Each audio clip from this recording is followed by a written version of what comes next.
உள்ளார பெரிய சக்தி இருக்கும் பொழுது எதனால ஒரு பொருளை நீங்க சார்ந்து இருக்கணும்? அன்பானவர்களே, உங்களை நம்புங்க, உங்க ஆற்றலை நம்புங்க, உங்க திறமையை நம்புங்க. சொல்லுவாங்க உலக அதிசயங்கள் அப்படின்ட்டு. உலகத்துல அதிசயங்கள்னு சொல்றதுக்கு எதுவுமே கிடையாது. எல்லாமே மனிதனால உருவாக்கப்பட்டது, மனிதர்கள் செய்தது. மனிதன் தான் அதிசயமானவன், மனிதன் தான் அற்புதமானவன். இந்த நிகழ்வை கேட்டுக்கொண்டிருக்கின்ற அன்பானவரே, உங்களை நம்புங்க, ஆற்றலை நம்புங்க, உங்க திறமையை நம்புங்க. உங்களுக்குள்ளார உள்ள உள் சக்தி என்ன, அந்த பவர் என்ன, உங்களோட இன்னர் பொட்டன்ஷியல் என்ன, அதை ஆராய்ச்சி பண்ணி வெளியே கொண்டு வாங்க.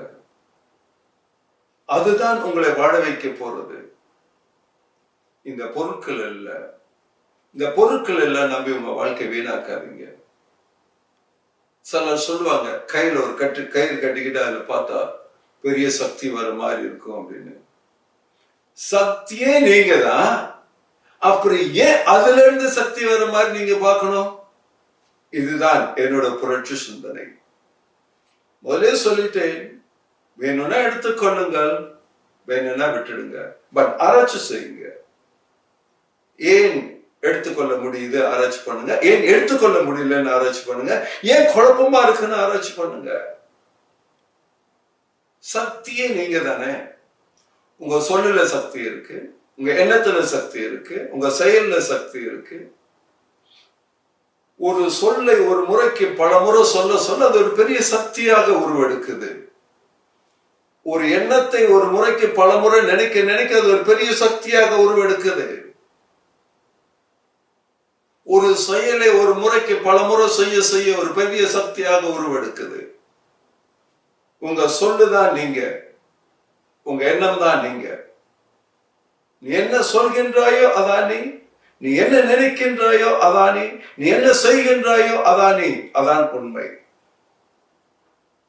உங்க வாழ்க்கை இப்படி இருக்கிறதுக்கு என்ன காரணம்? ஆராய்ச்சி பண்ணி பாருங்க. ஜோசியத்தில் இல்லைங்க வாழ்க்கை, ஜாதகத்தில் இல்லைங்க வாழ்க்கை. யார் வாழ்க்கையை யாரையும் கணிச்சு கொடுக்க முடியாதுங்க. கிரகங்கள் மனிதனை ஆட்சி செய்யவில்லை. ஒரு உண்மையை சொல்லணும் என்றால், சூரியன் பூமியை சுத்தி கொண்டு வருதா, பூமி சூரியனை சுத்தி கொண்டு வருதா? ஆராய்ச்சி பண்ணுங்க. இன்னைக்கு எல்லாம் படிச்சவங்க உலகங்க. மக்கள்கள் நிறைய ஆராய்ச்சி பண்ண ஆரம்பிச்சுட்டாங்க, ஞானத்தோட கேள்வி கேட்க ஆரம்பிச்சுட்டாங்க. பூமி தான் சூரியனை சுத்தி வந்து கொண்டிருக்கு, சூரியன் பூமியை சுத்திய வரல. அப்ப சூரியன் உதிக்கவும் இல்லை, மறையவும் இல்லை. நம்மளுடைய சூரிய குடும்பத்தில் சோலார் சிஸ்டத்தில் சூரியன் நடுவில் இருக்கு. அப்படி இருக்கிற சூரியன் எப்படி 7வது வீடு, 8வது வீடு, 9வது வீடுன்னு மாறி போவான்? இதை நம்பி நீங்க வாழ்ந்தீங்கன்னா உங்க வாழ்க்கை எப்படி இருக்க சொல்லுங்க பார்க்கலாம். செஞ்சு பாருங்க, ஆராய்ச்சி பண்ணுங்க,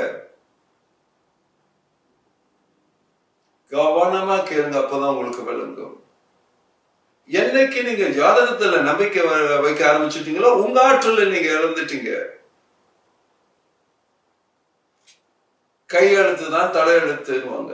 கையே இல்லாதவனுக்கு எப்படி சொல்றது? அதனால்தான் மோதிரங்கள் போடுங்க, கற்களை போட்டுக்கங்க, வீட்டுல கிறிஸ்டல் பிரமிட் எல்லாம் வாங்கி வைங்க. ஆனா அதெல்லாம் ஒரு அழகு பொருளா வச்சுக்கோங்க. அதுல இருந்து உங்களுக்கு சக்தி கிடைக்கிற மாதிரி எல்லாம் நம்பிக்கொண்டு இருக்காதீங்க. ஒரு வீட்டு வாசப்படியை மாற்றி அமைச்சு வச்சுட்டா குடும்பம் நல்லா வந்துடாதுங்க. குடும்பத்தில் இருக்கிற சந்தோஷத்துக்கும் ஒற்றுமைக்கும் பகைக்கும் பிரிவினைக்கும் வீட்டு வாசலுக்கும் சம்பந்தமே கிடையாது. ஆனா வீட்டு வாசலை மாற்றி வைத்துட்டா குடும்பம் நல்லா வந்துடும் ஒரு நம்பிக்கை. ஏன் இந்த வீட்டு வாசல கவனம் செலுத்தாமல், ஏன் குடும்பத்துல பிரச்சனை, கணவன் மனைவிக்குள்ளார ஏன் போராட்டம் அப்படின்றத ஆராய்ச்சி பண்ண ஆரம்பிச்சீங்கன்னா உண்மைகள் விளங்கும். மீண்டும் சொல்கிறேன், சரியான நம்பிக்கை வைத்திருந்தீங்கன்னா உங்க வாழ்க்கை சரியானதாக இருக்கும். தவறான நம்பிக்கையில் இருந்தீங்கன்னா வாழ்க்கை தவறாயிடும். கவனமா கேட்குறீங்க.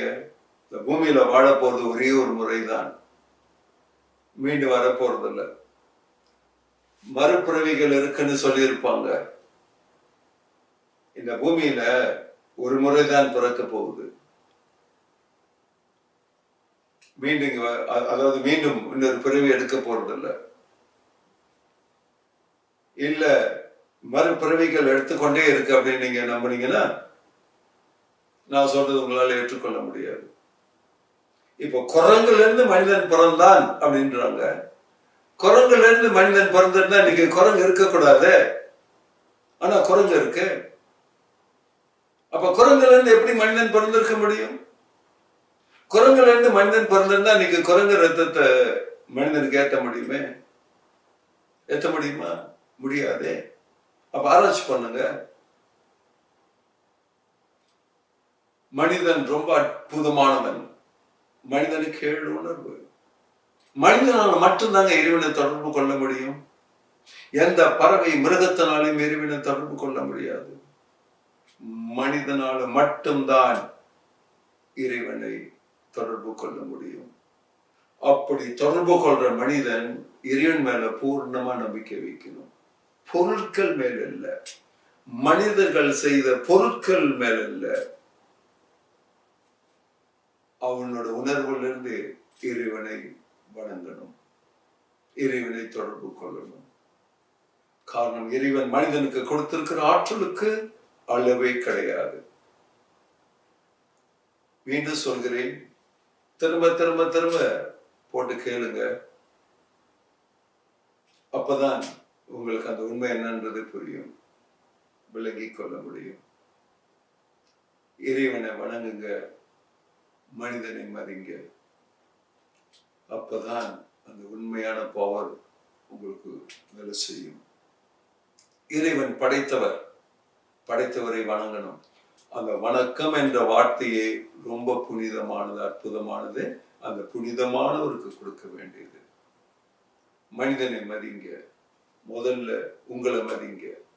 இந்த நிகழ்வை கேட்டுக்கொண்டிருக்கிற அன்பானவரே, உங்களை மதிங்க.